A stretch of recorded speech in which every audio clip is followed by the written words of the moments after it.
After Operation Dark Storm, the planet fell into near-complete darkness. The environment was destroyed, rendering the surface inhospitable to all life forms. But with little to no sunlight, why didn't a new ice age emerge? Is this evidence that the real world is also a simulation? The Matrix is full of unanswered questions, thus this series of videos was made to answer those questions submitted by members and subscribers. Are you curious? Then welcome to Matrix Explained.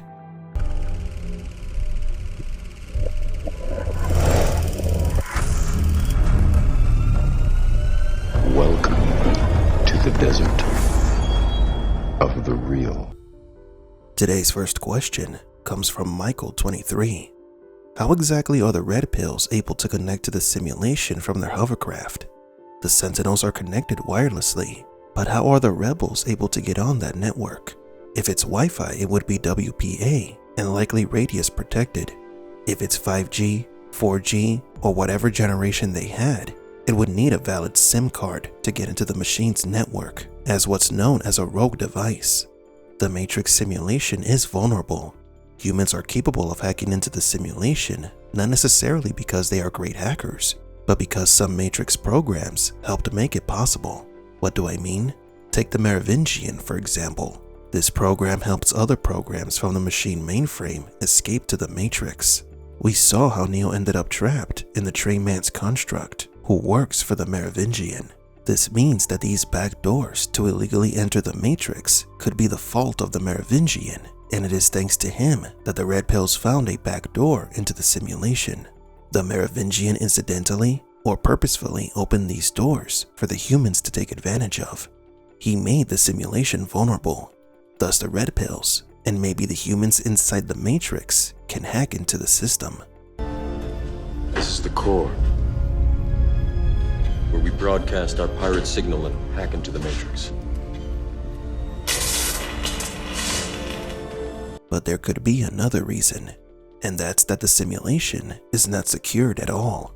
Remember that Zion is another part of the system of control. The city doesn't have to be another simulation per se, but it and its citizens do serve a purpose created by the machines to help keep the anomaly under control. Ergo, part of the architect's plan is to allow the people of Zion to enter the Matrix as they please. Thus, there will be no need for a security system. Oh, but there is the illusion of security. The machines cannot allow the humans to believe otherwise, that there is no risk in hacking into the simulation. This explains how a hovercraft can hack into the Matrix signal wirelessly and it never gets firewalled while they're inside the simulation. How the operators can maintain communication with the red pills and open lines for them to enter and exit the simulation. And why this artificial intelligence, which is far beyond human comprehension, cannot create a firewall to keep them out. It's all part of the plan. Our next question comes from Get Your Spunk 8. Why isn't the planet frozen? If the Earth was to be clouded by storms completely, it would be the same as a nuclear winter. This is quite an interesting question, but it assumes that the world is not frozen. We do not know the condition of the rest of the planet. We've only seen the real world within proximity of Machine City and the underground city of Zion, locations that are under control and inhabited by machines. For all we know, the rest of the planet could be frozen. Humans live deep underground. Temperatures emitting from the Earth's core help them keep warm. In the case of the surface, there is the possibility that it's the machines that are keeping sub-zero temperatures at bay. Machines do generate a lot of heat, and there are hundreds of thousands, maybe millions of them. Some people have used the lack of freezing temperatures as evidence that the real world is part of the simulation. In all forms of Matrix media, the real world has never been shown as a frozen wasteland. But as we've mentioned before, only locations near the machine's home have been shown. So there is the possibility that the rest of the planet could be a giant ice cube. And our last question of the day comes from Too Cold for TV. If you're able to wake yourself up out of the Matrix, would you ultimately be able to somehow connect yourself back into the Matrix without being connected to a ship, as if they created a portable jack? This question has other interpretations. One is Neo asking Morpheus if he can go back to the Matrix. can't go back, can I? No. But if you could, would you really want to? Here, Morpheus is perhaps referring to the fact that after discovering the truth, we can't erase it from our memories. Technically, Neo can go back to the Matrix, but it will no longer be the same. The world will never be as he once knew it. However, Morpheus could be referring that once a blue pill awakens, the Matrix will then reject them. Yet in Cypher's case, he did make a deal with the agents to be reinserted into the Matrix.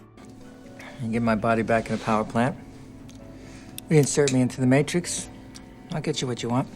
We could theorize that the deal was a trick by the agents so that Cypher would betray his crew, but we don't believe so. Why? Well, because lying is a human trait. Programs under the Architect's control do not know how to lie. I have your word. What do you think I am? Human? If everything went according to the deal, Cypher would have been reconnected to the simulation. The machines have made similar deals before. In the Matrix comic book, Saviors, the character named Hitch saw his parents die after they awoke from the Matrix. This traumatized the man, and so he made a deal with the machines, same as Cypher, betray his team, and he will be reconnected to the Matrix. But unlike Cypher, Hitch accomplished his part of the deal and survived, so he was reconnected to the simulation. This proves that the machines do keep their end of the deals, and that the red pills can return to the Matrix after escaping. At the end of Matrix Revolutions, the machines took Neo's body away, and so we've theorized that he was reconnected to the simulation in Matrix 4. So the answer is that it is possible to return to the simulation, but only if the machines allow it, either as a reward or a bargaining chip. But the question still stands. Even if you could return to the Matrix, would you want to? But do you agree? Why hasn't the real world frozen over? Are humans smarter than the machines, explaining how they can hack into the Matrix? Leave in the comments what other questions you would like us to answer.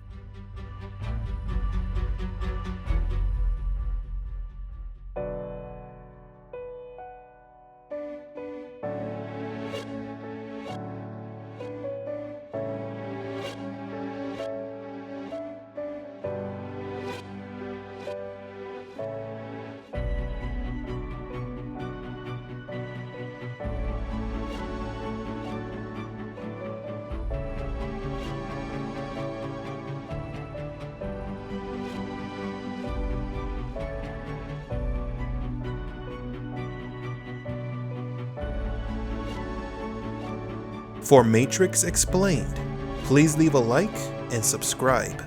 And thank you for visiting the Desert of the Real.